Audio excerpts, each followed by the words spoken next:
The shrill ring of my phone pierced through the chaos of the wedding reception I was overseeing. I glanced at the caller ID and felt my stomach drop. Nathan. My husband's timing couldn't have been worse. Marissa, where the hell are you? Nathan's voice crackled through the speaker, dripping with venom. I stepped away from the bustling dance floor, my heels clicking against the polished marble. Nathan, I'm at work. You know I have the Peterson wedding tonight. Work? Always work with you, isn't it? He spat. Did you forget about Lily's rehearsal dinner? Your own sister-in-law? My heart sank. Lily's rehearsal dinner. How could I have forgotten? I glanced at my watch, realizing with horror that it had started over an hour ago. Nathan, I'm so sorry. I completely lost track of time. I'll be there as soon as I can. Don't bother, he cut me off. It's almost over. You've embarrassed me enough for one night. Please, let me explain to Lily.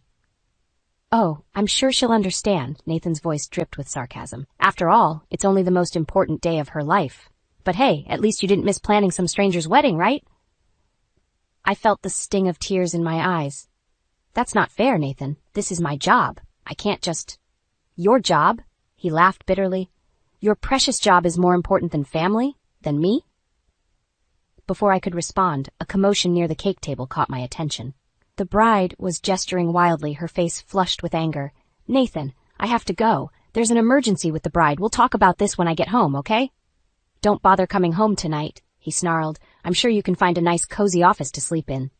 The line went dead. I stood there, phone in hand, feeling like I'd been punched in the gut. How had my life come to this? Marissa! Janice, my boss, called out. We need you over here, stat. I took a deep breath, plastered on my professional smile, and hurried over to defuse the situation with the bride. As I smoothed things over and got the reception back on track, Nathan's words echoed in my head. Hours later, as I locked up the venue, exhaustion settled into my bones. The thought of going home to face Nathan's wrath made my stomach churn. I pulled out my phone, hesitating before dialing Lily's number. Hello? Her voice was soft, tinged with disappointment. Lily, I'm so sorry about missing the rehearsal dinner, I began, my voice cracking. I got caught up at work and... It's okay, Marissa, she interrupted gently. I understand. Nathan told us you had an emergency with a client. I blinked, surprised. He did? Yeah. He seemed pretty upset, though. Is everything all right between you two? I swallowed hard.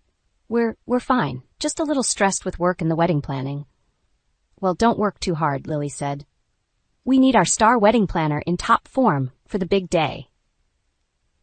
As I hung up, a mix of emotions swirled inside me. Relief that Lily wasn't angry, confusion over Nathan's unexpected cover story, and a gnawing dread about what awaited me at home. I climbed into my car, my hand hovering over the ignition. Go home and face Nathan's fury, or take him up on his suggestion to find somewhere else to sleep tonight? The choice I made in that moment would set in motion a chain of events that would change my life forever. Little did I know, the real storm was just beginning. I sat in my car, parked outside our house, my hands trembling on the steering wheel. The porch light was on, casting an eerie glow across the manicured lawn. Nathan was waiting for me. I closed my eyes, memories flooding back of how we got here. It all started in high school. Nathan was the charming quarterback, and I was the quiet girl with big dreams of planning lavish events. He swept me off my feet with grand gestures and promises of a perfect life together. You're going to be the best event planner in the state, he'd say, his arm draped around my shoulders, and I'll be right there, supporting you every step of the way. Those words echoed in my mind as I finally mustered the courage to enter our house. The moment I stepped inside, I knew something was wrong. The air was thick with tension, and Nathan's silence was deafening. Nathan, I called out, my voice barely above a whisper. He appeared from the shadows of our living room, his face a mask of controlled anger. Well, look who finally decided to grace us with her presence. I'm sorry about missing Lily's dinner. I lost track of time at work and... Work. He spat the word like a curse. Always work. Tell me, Marissa, when did your job become more important than your family? Than me? I flinched at his tone. That's not fair, Nathan. You know how hard I've worked to get where I am. This was my dream. Your dream? He laughed bitterly. And what about our dreams, the family we talked about, the life we planned together? Guilt washed over me. We had talked about starting a family, but I'd always found reasons to put it off. My career was just taking off, and I wasn't ready to give that up. I thought you supported my career, I said, my voice small. Nathan's eyes flashed dangerously. I supported you, Marissa. I've always supported you. But at what cost? You're never home. You missed Christmas with my family last year because of a client's New Year's Eve party.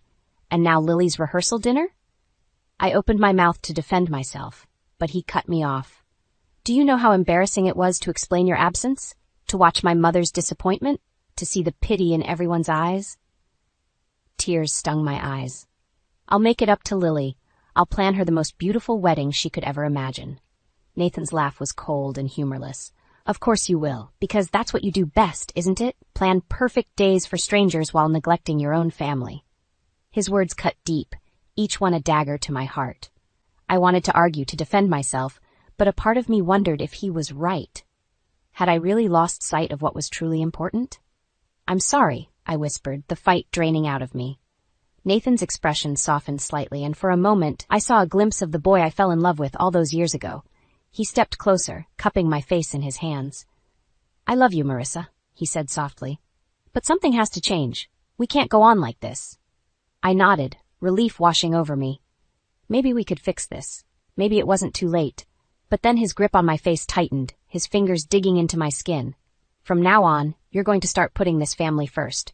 No more late nights at the office. No more missed dinners, and you're going to give Lily the wedding of her dreams, even if it kills you. Understood? I swallowed hard, a chill running down my spine. This wasn't the Nathan I knew. This wasn't the man I married.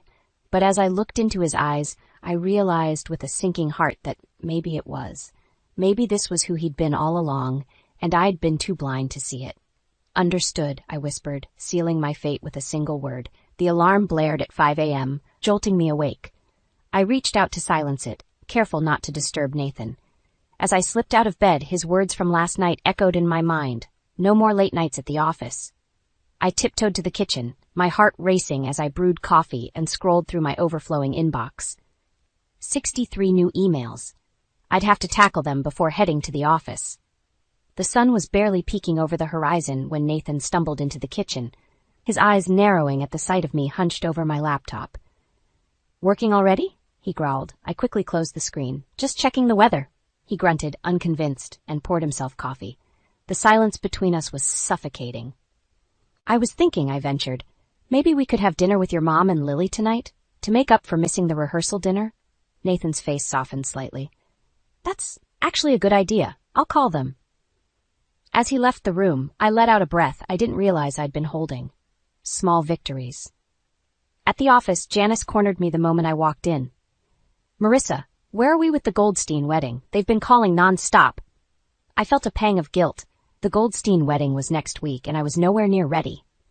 I'm on it, Janice. I'll have everything finalized by tomorrow. She raised an eyebrow. Tomorrow? Cutting it a bit close, aren't we? I nodded, ashamed. This wasn't like me. I was always ahead of schedule, always prepared. But lately, with Nathan's increasing demands and my attempts to balance work and family, I was dropping balls left and right.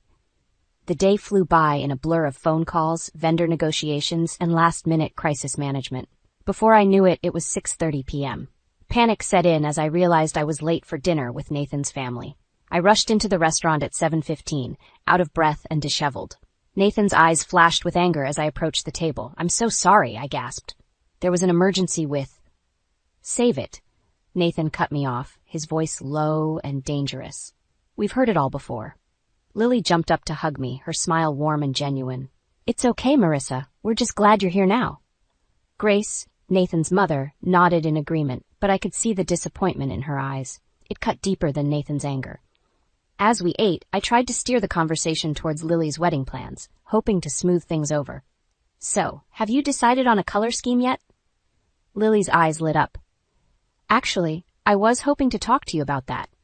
I know you're busy, but I was wondering if maybe you could help plan the wedding. It would mean so much to me. I felt Nathan stiffen beside me. We locked eyes, and I saw the warning there. Don't you dare say no. Of course, I heard myself say. I'd be honored. The rest of the dinner passed in a haze. As we said our goodbyes, Grace pulled me aside.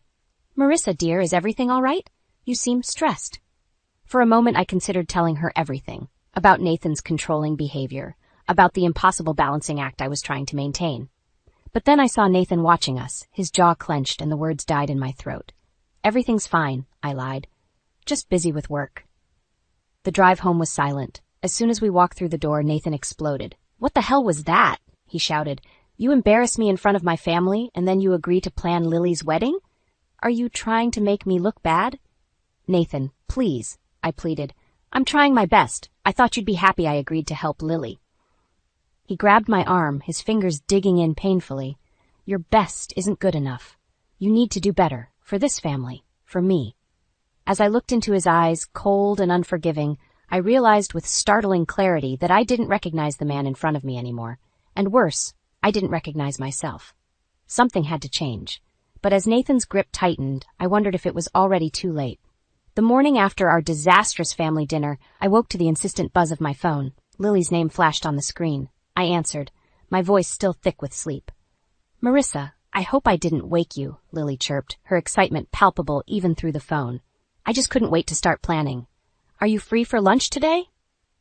I glanced at the clock, 7:30 a.m. Nathan had already left for work, leaving behind a terse note reminding me to be home for dinner. "Sure, Lily. How about noon at Cafe Rosemary?" As I hung up, a mix of emotions swirled within me. Excitement at the prospect of planning Lily's wedding warred with anxiety over Nathan's potential reaction. But I pushed those thoughts aside. This was for Lily, and I was determined to make it perfect. At the cafe, Lily's enthusiasm was infectious. She pulled out a binder bursting with magazine clippings and Pinterest printouts.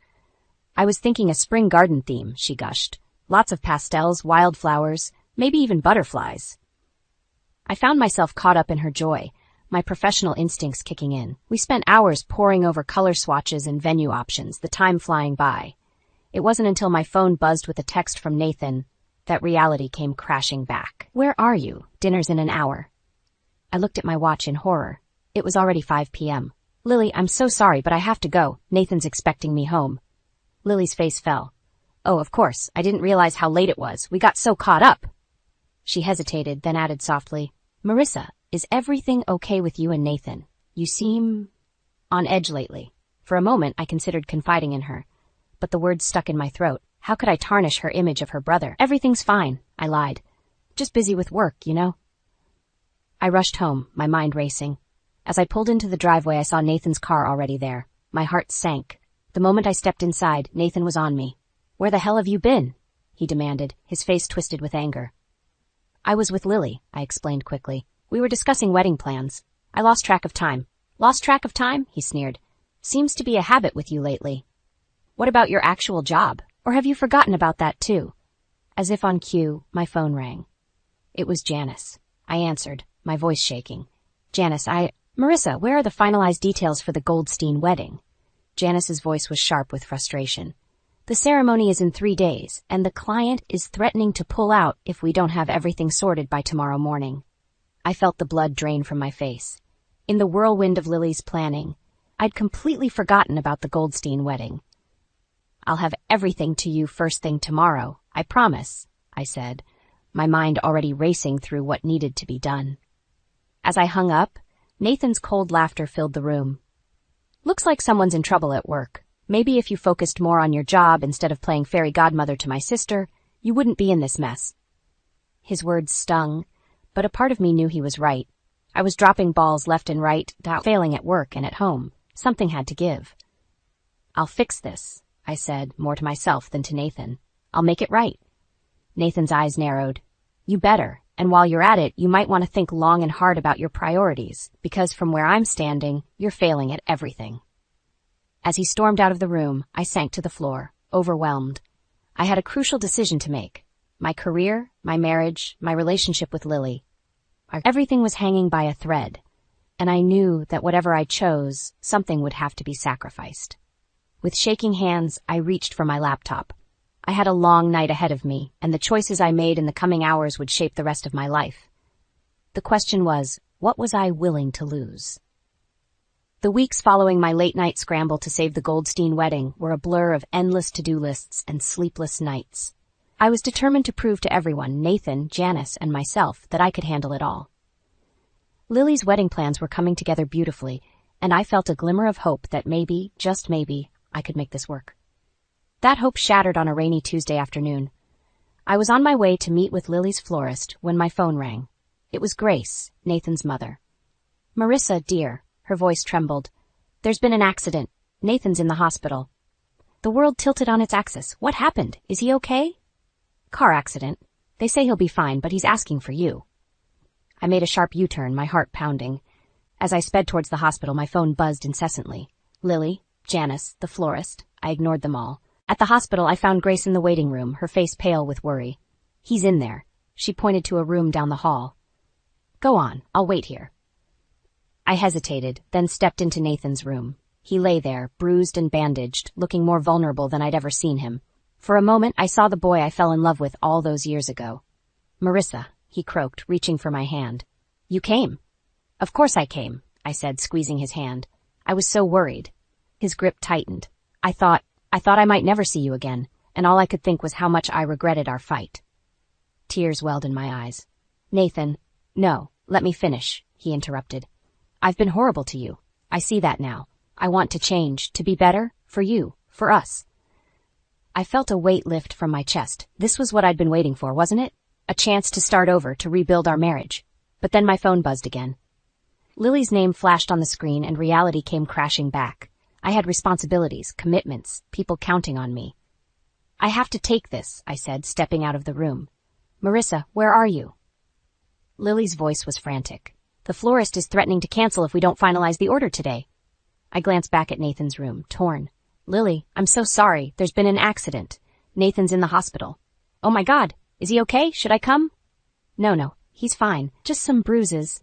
Look, can you handle the florist? I'll make it up to you, I promise. There was a pause. Of course, don't worry about it. Take care of Nathan. As I hung up, I saw Grace watching me, her expression unreadable. Everything okay? She asked. Yes, just work stuff, I mumbled. She nodded slowly. Marissa, I know it's not my place. Are you happy? Truly happy? The question caught me off guard. Was I happy? I thought of Nathan's promise to change, of Lily's excitement for her wedding, of the career I'd worked so hard to build. How could I possibly choose? Before I could answer, a commotion erupted down the hall. Nurses rushed past us towards Nathan's room. My blood ran cold. Code blue in room 305, someone shouted. I stood frozen as chaos unfolded around me. Grace's grip on my arm was painfully tight. In that moment, watching the medical team fight to save Nathan's life, I realized the true weight of my choices. If Nathan survived, could I really trust his promise to change? If I stayed, what would I be sacrificing? My career? My self-respect? But if I left, could I live with the guilt? As the alarms blared and doctors shouted orders, I knew I was standing at a crossroads. Whatever decision I made in the next few moments would irrevocably change the course of my life. The question was I brave enough to make it? The steady beep of the heart monitor was the only sound in Nathan's hospital room. He'd survived the code blue, but barely. The doctors called it a miracle. I called it a complication. You have to be at Lily's wedding, Nathan rasped, his eyes boring into mine. She needs you there? I shook my head, gesturing to his frail form. Nathan, you just had a near-death experience. Lily will understand if I... No. He cut me off, his voice surprisingly strong. You made a commitment, Todd. You're going. A chill ran down my spine. Even from a hospital bed, Nathan was trying to control me. I opened my mouth to argue, but Grace appeared in the doorway.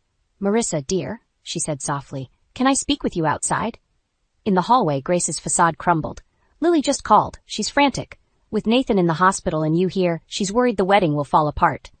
My heart sank. I can't leave Nathan, Grace. He nearly died. Grace's eyes hardened. Nathan will be fine. He has the best doctors. But Lily, this is her big day. You promised her.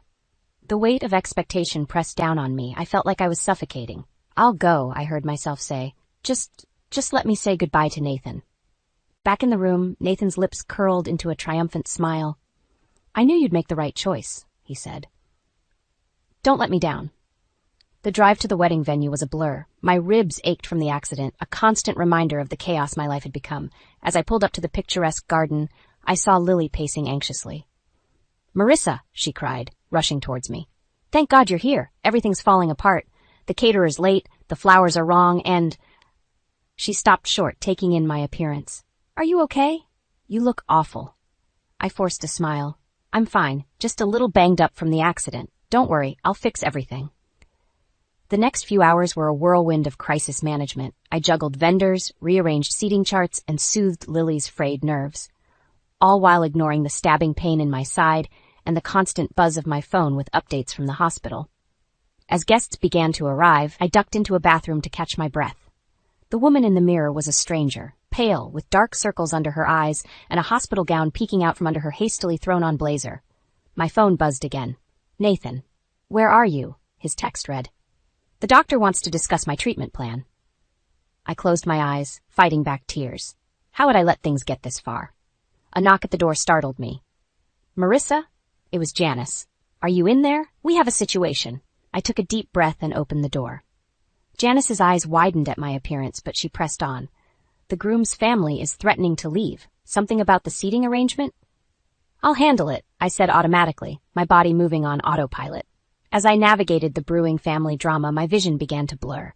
The pain in my side intensified, and I stumbled, catching myself on a nearby chair. "Marissa?" Lily's voice sounded far away. "Are you okay?" I tried to respond, but the words wouldn't come. The room spun, faces blurring together. I felt myself falling, powerless to stop it. As darkness closed in, I had a moment of startling clarity. I couldn't keep living like this, torn between everyone's expectations. Something had to give. The last thing I heard before losing consciousness was Lily's panicked voice calling my name. As I slipped into the void, I realized that this moment, this very public, very messy breakdown, might be the thing that finally set me free. But at what cost? I awoke to the harsh glare of fluorescent lights and the steady beep of a heart monitor. For a moment, I thought I was back in Nathan's hospital room. But as my vision cleared, I realized I was the patient this time. Lily's tear-stained face came into focus. "Marissa, thank God you're awake. We were so worried." "The wedding," I croaked, trying to sit up. "What happened?" Lily gently pushed me back down. "Don't worry about that now. The doctor said you collapsed from exhaustion and stress. Your ribs were also more damaged than you let on."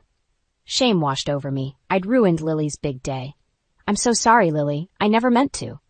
"Stop," she interrupted, her voice firm. "This isn't your fault. It's Nathan's." I blinked, surprised by the venom in her tone. "What do you mean?" Lily's eyes flashed with anger. "We know everything, Marissa, about how he's been treating you, the emotional abuse, the control. When you collapsed, your phone kept ringing. I answered it and, well, let's just say Nathan showed his true colors." My heart raced. "Lily, The door burst open and Nathan stormed in, followed closely by Grace. "There you are," he snarled. "Do you have any idea what you've done? You've embarrassed this entire family." "Nathan," Grace gasped. "That's enough." But Nathan was beyond reason. He loomed over my bed, his face contorted with rage. "I knew you couldn't handle it. You're weak, pathetic. I should have never married you." Something inside me snapped. Years of pent-up frustration and fear bubbled to the surface. "You're right, Nathan," I said, my voice surprisingly steady. "You shouldn't have married me, because I deserve better than you." The room fell silent. Nathan's face paled, then flushed with anger. "What did you say to me?" I sat up straighter, ignoring the pain in my side. "I said I deserve better. I'm done, Nathan. I want a divorce." "You ungrateful bitch," he hissed, reaching for me. But before he could touch me, Lily stepped between us. "Don't you dare," she warned. "Touch her, and I'll make sure you regret it for the rest of your life." Nathan stumbled back, shock written across his face. "Lily, you're taking her side?" "There are no sides, Nathan," Grace said, her voice heavy with disappointment. "Only right and wrong, and what you've done to Marissa is wrong." I watched in amazement as my in-laws, the family I'd tried so hard to please, rallied around me. Tears streamed down my face, but for the first time in years, they were tears of relief. Nathan's gaze darted between us, realization dawning that he'd lost control. With a final venomous glare at me, he stormed out of the room. In the silence that followed, I felt a weight lift from my shoulders. But as the adrenaline faded, fear crept in. What had I done? Where would I go? How would I start over? As if reading my mind, Janice appeared in the doorway. "I heard what happened," she said softly. "Marissa, I owe you an apology. I should have seen what was happening, but I want you to know your job is safe. In fact, I think it's time we discussed making you a partner in the business." I stared at her, overwhelmed. In the span of a few hours, my entire world had turned upside down. The future stretched before me, uncertain but full of possibility. "What do I do now?" I whispered, more to myself than anyone else. Lily squeezed my hand. "You heal, you rebuild, and we'll be here every step of the way." As I looked around at the faces of those who truly cared for me, I realized that this wasn't just the end of my marriage. It was the beginning of my freedom. The road ahead would be challenging, but for the first time in years, I felt ready to face it. Because finally, gloriously, I was free. 6 months after that fateful day in the hospital, I stood outside the courthouse, my hands trembling as I clutched a thick manila envelope. Inside were the final divorce papers, along with copies of the journal entries that had become my salvation. "Are you ready?" Lily asked, squeezing my arm gently. I took a deep breath and nodded. "As I'll ever be." We walked into the courtroom, my heart pounding. Nathan was already there, his face a mask of cold indifference, but I saw the flicker of surprise in his eyes when he noticed Lily by my side. As the proceedings began, I felt a strange calm wash over me. This was it. The end of one chapter, the beginning of another. "Your Honor," my lawyer began, "I'd like to submit these journal entries as evidence of the emotional abuse my client endured throughout her marriage." Nathan's lawyer objected, but the judge overruled him. As excerpts from my journal were read aloud, I watched Nathan's facade crumble. The charming mask he wore for the world slipped away, revealing the monster beneath. Grace, sitting in the back of the courtroom, let out a choked sob. I caught her eye, seeing the pain and regret there. She mouthed a silent "I'm sorry," and I nodded, feeling a weight lift from my shoulders. When it was my turn to speak, I stood tall, my voice steady. "Your Honor, for years I lived in fear. I sacrificed my dreams, my self-worth, everything that made me who I am, to please a man who was never satisfied. Today I'm reclaiming my life." I turned to Nathan, meeting his gaze head-on. "I forgive you, Nathan. Not for your sake, but for mine. I'm letting go of the pain, the anger, the shame. From this day forward, I choose me." The judge's gavel came down, granting the divorce and a restraining order against Nathan. It was over. Outside the courthouse, Janice was waiting with a bouquet of flowers. "Congratulations, partner," she said, pulling me into a hug. "Ready to plan your freedom party?"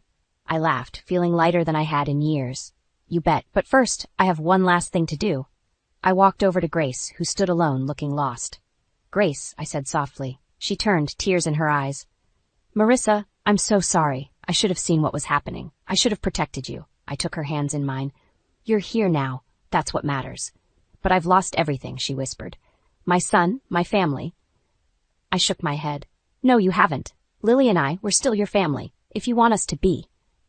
Grace broke down, pulling me into a fierce hug. Over her shoulder, I saw Nathan watching us, his face twisted with anger and defeat. For a moment, our eyes met, and I felt a final surge of pity for the man I once loved. Then I turned away, leaving him and the past behind. That evening, surrounded by friends and family, my chosen family, I raised a glass. "To new beginnings," I toasted. As laughter and love filled the room, I caught my reflection in a mirror. The woman staring back at me was stronger, wiser, and finally, truly free. I smiled, realizing that the greatest revenge wasn't in destroying Nathan, but in rebuilding myself. My phone buzzed with a text from a new client, eager to plan her vow renewal. I grinned, excited for the future and all its possibilities. Because now, at last, I was writing my own happily ever after.